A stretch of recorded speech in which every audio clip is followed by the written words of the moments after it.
Alrighty. So hey everybody.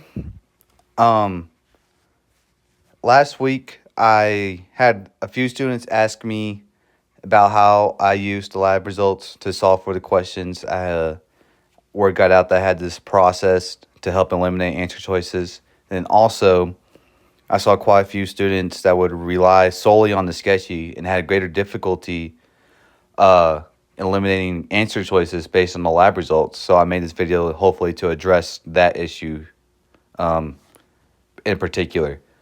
This video is going to be based on deciphering the lab results. It's all the material is from Dr. Krushek's dry lab pre-material. None of this is new. So anyways, my lawyer told me to tell y'all that this is not intended to replace lecture. This is not all encompassing, and it is not vetted by faculty. I made this video over the holiday break with the little time I have between traveling.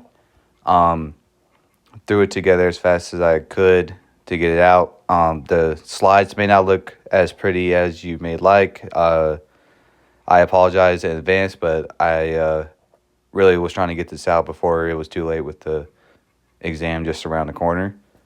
And I would also like to say, what the heck, A&M? What the heck? Wasting my Friday night.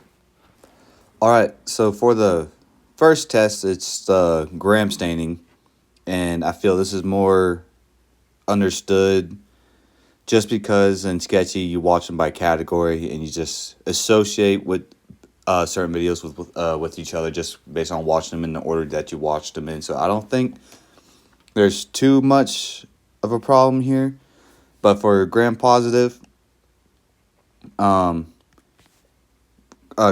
you have the strep, staph, and the enterococcus. And then furthermore, you can also look at the shape or the grouping of the species. So for strep, you have chains, but also unique to strep pneumo, you'll have that lancet-shaped diplococci, which is a huge buzzword for that bacteria. Staph, you'll have clusters, and then enterococcus, you'll have chains. Now for the rods of Bacillus, Listeria, Corynebacterium, Clostridium, Nocardia, which is less yield, then Lactobacillus. It's more important to know these shapes because there's more reliance on knowing the shape for identification purposes. There's a less lab results to depend on with the gram-positive rods. So for Bacillus, you'll have those large bacilli chains with spores either within or outside. In Listeria, you have the coccobacilli, which is jelly bean shaped. You might say that. The in-between shape. Pleomorphic, another just weird shape, gram-positive rod. Clostridium is also large chains with or without spores based on the species. And Nocardia is branching filamentous, and Lactobacillus is long and thin. Now for gram-negative,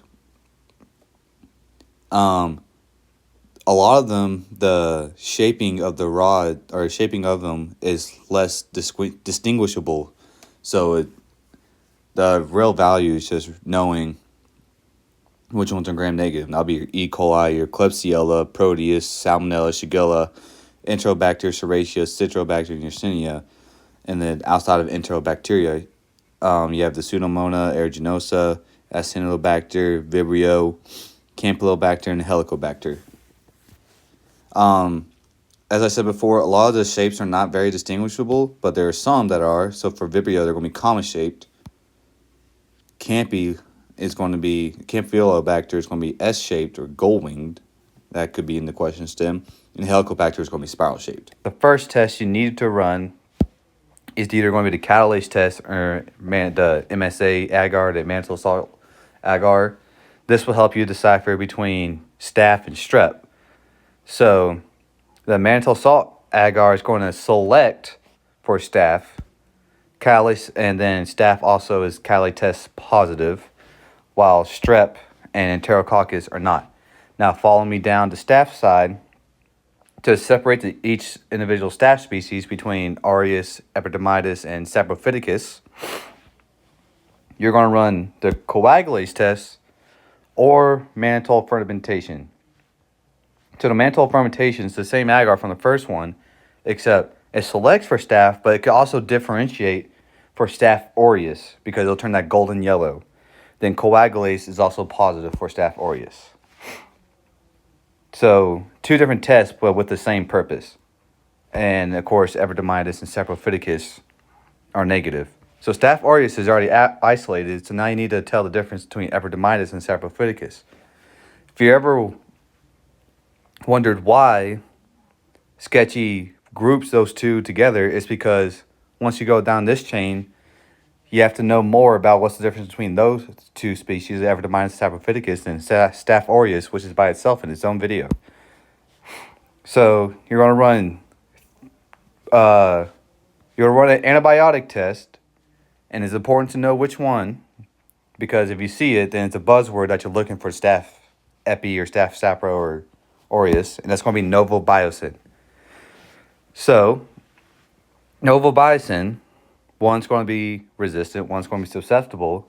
Before I say it, try to remember which one is which. And if you remember from Cocci, it's the plumber's belly button or the navel. So susceptible is Staph epidermidis, and saprophyticus is resistant.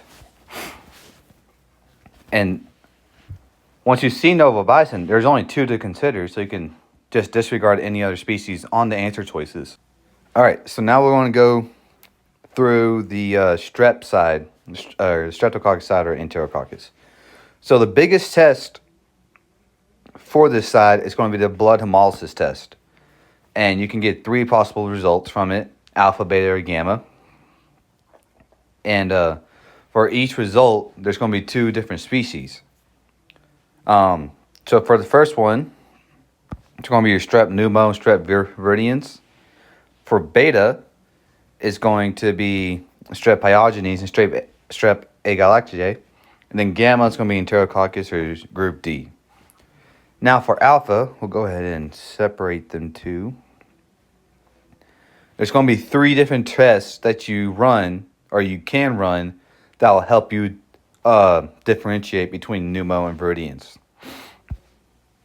Optochin, capsule, and biosolubility.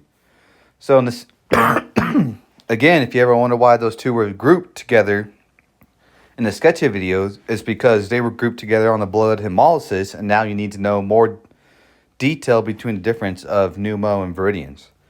So pneumo was the knight, viridians is the green jester. So anyways, for optochin, the jester had a huge chin, and that's why I know it's resistant to it. And then capsule, the knight is in armor, so that's why I know that pneumo has the capsule. And then biosolubility, viridians is insoluble, so that's why it's all green. So the difference between these 2 is that pneumo is going to be susceptible but have positive capsule and biosolubility. Viridians is going to be resistant but negative on capsule and biosolubility. Now for beta, let me go ahead and separate those 2. So the test we're going to run for pyogenes and agalactiae is bacitracin, another antibiotic test that you need to associate with pyogenes or agalactiae, and then the camp.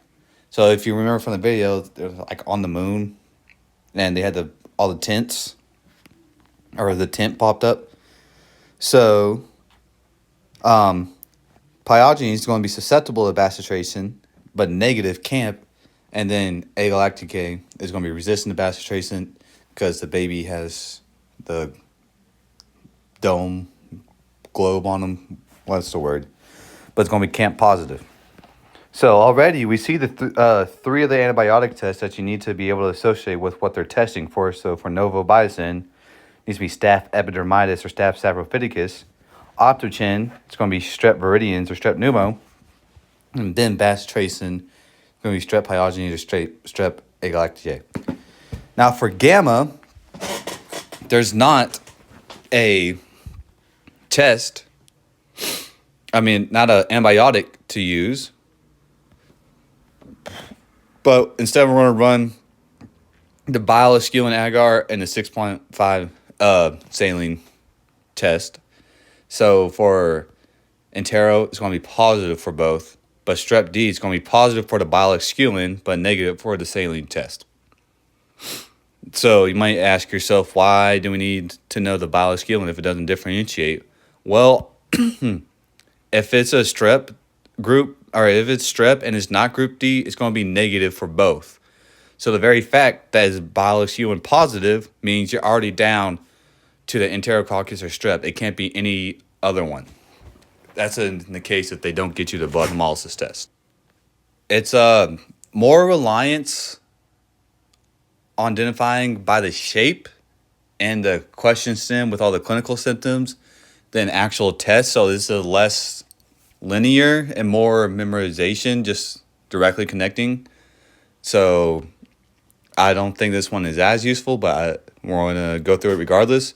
So large rod change with spores. That's going to be your bacillus and clostridium. Coccobacilli and pleomorphic. I grouped these two together because they're weird looking rods, so they can be confused together. So listeria and then bacterium. Then long thin bacilli is going to be a lactobacillus. Now, all of the gram rods, positive rods for this unit are catalase positive, except for one. And that will be your lactobacillus. So, this lactobacillus is kind of by itself. It's found in the female genitalia tract. And I went ahead and just listed the lab results for this one because it's hard to use it to differentiate between any of the other ones. But it's catalase negative, spore negative, and found in the female genital tract. Now, if we go back to the left side of the screen, we want to differentiate between the bacillus and the clostridium. Now, which one is aerobic and which one is anaerobic? Correct. Bacillus is aerobic and clostridium is anaerobic. And I remember this because kind of the question stem for bacillus, you can mention the cotton or the sheep wool for anthracis. And that means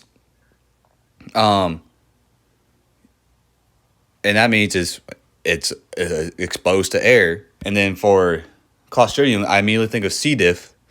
And C. diff is found in the GI tract. You can't get air down there. And so that's why you'll find an anaerobic species down there. So that helps me remember which one is which. Now for bacillus, you have two species that you're expected to know. And you're going to run a hemolysis test and a motility test to differentiate between the two. Now anthracis is going to be negative for both, meaning it will not grow, or it will not. It's going to be negative for both, and it does not move. And then serious is actually going to be positive for both. And then clostridium, you're not expected to know much for differentiation between the species. I just think immediately C. diff. Now, if we go to the middle, we have listeria and corynebacterium. And so the first tests we run are going to be the hemolysis and motility again. Now, for listeria, it has partial hemolysis. And then for motility, it has motility at room temperature, which is a huge buzzword for it. That's why it's found in milk, left out. Or that's the classic clinical vignette for it. And then corynebacterium, it's going to be negative for both.